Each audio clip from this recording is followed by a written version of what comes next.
राधा स्वामी जी, जिस परमात्मा ने दुनिया की रचना की है वह 24 घंटे तुम्हारे साथ साथ है, लेकिन हम दुनिया के जीव अपनी देह के अंदर जाकर कभी परमात्मा की खोज करने की कोशिश नहीं करते। हमेशा उसे या तो जंगलों और पहाड़ों में ढूंढने की कोशिश करते हैं या ग्रंथ पोथियों में से उसे पाना चाहते हैं। हम समझते हैं कि वह गुरुद्वारों, मंदिरों, मस्जिदों या गिरजाघरों में ही मिल सकता है। कभी विचार आता है कि वह कहीं आसमानों के पीछे छिपा बैठा है, लेकिन कभी जिस जगह वह परमात्मा है उस जगह हम तलाश ही नहीं करते हैं।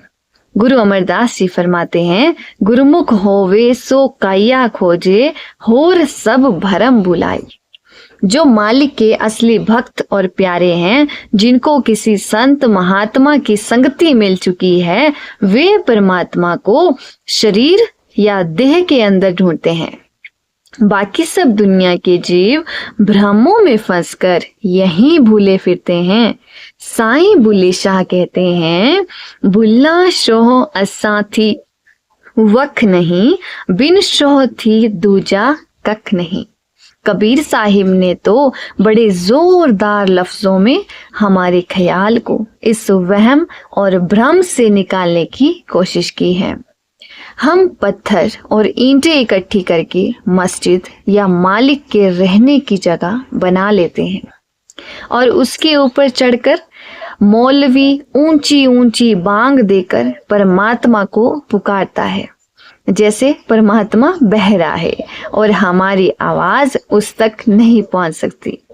आप समझाते हैं कि है मौला, वह खुदा बहरा नहीं है। जिस खुदा के लिए तू इतने जोर जोर से चिल्ला रहा है, वह तो तेरे अंदर ही मौजूद है।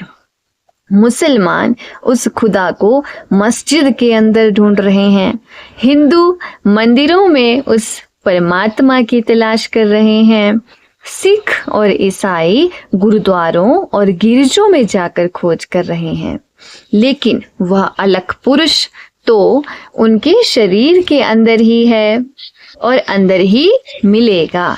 इसी प्रकार तुलसी साहिब समझाते हैं, नकली मंदिर मस्जिदों में जाए सद अफसोस है, कुदरती मस्जिद का साकिन दुख उठाने के लिए। हमने परमात्मा के रहने के लिए जो स्थान बनाए हैं, कितना अफसोस है कि हम उन स्थानों में जाकर दिन रात उस परमात्मा को खोज रहे हैं और जिस मस्जिद यानी शरीर के अंदर वह परमात्मा रहता है, वह शरीर उस मालिक के याद में दिन रात दुख उठा रहा है। अगर कोई सच्चे से सच्चा गुरुद्वारा, मंदिर, मस्जिद या गिरजा है, वह केवल हमारा अपना शरीर है। यह जगह परमात्मा ने अपने रहने के लिए खुद बनाई है और इसके अंदर वह खुद रहता है। कबीर साहिब फरमाते हैं, सेंट पॉल ने भी इस शरीर को परमात्मा का जीता जागता मंदिर कहकर पुकारा है। ऋषि मुनियों ने इसे नर नारायणी देह कहकर समझाया है।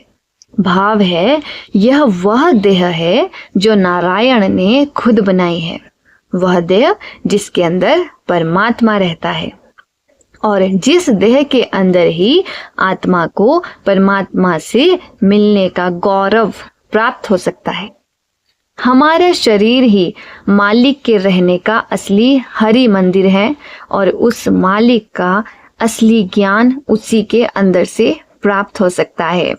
जरा गौर करके देखें कि उस परमात्मा के रहने के लिए जो स्थान हमने खुद बनाए हैं, जैसे मस्जिद, मंदिर, गुरुद्वारे, गिरजे वगैरह, उनमें हम परमात्मा की खोज कर रहे हैं।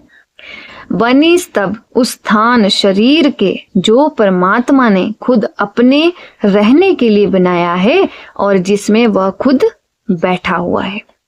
हम अपने धार्मिक स्थानों को कितना साफ सुथरा रखते हैं, जरा सी भी गंदगी वहां नहीं रहने देते, धूप वगैरह जलाते हैं, वहां कोई बुरा कर्म नहीं करते, किसी से कोई बुरा शब्द तक नहीं कहते, क्योंकि हम समझते हैं कि यह मालिक के रहने का स्थान है, उन स्थानों की पवित्रता बनाए रखना चाहते हैं। लेकिन जो जगह मालिक ने खुद अपने रहने के लिए बनाई है और जिसके अंदर वह परमात्मा खुद बैठा है, यानी हमारा शरीर, उसको किस प्रकार दिन रात गंदगी से भर रहे हैं। कभी मांस, कभी शराब उसके अंदर डालते हैं, कभी उसके अंदर बैठकर बुरे बुरे विचार उठाते हैं और पाप और खोटे कर्म करते हैं।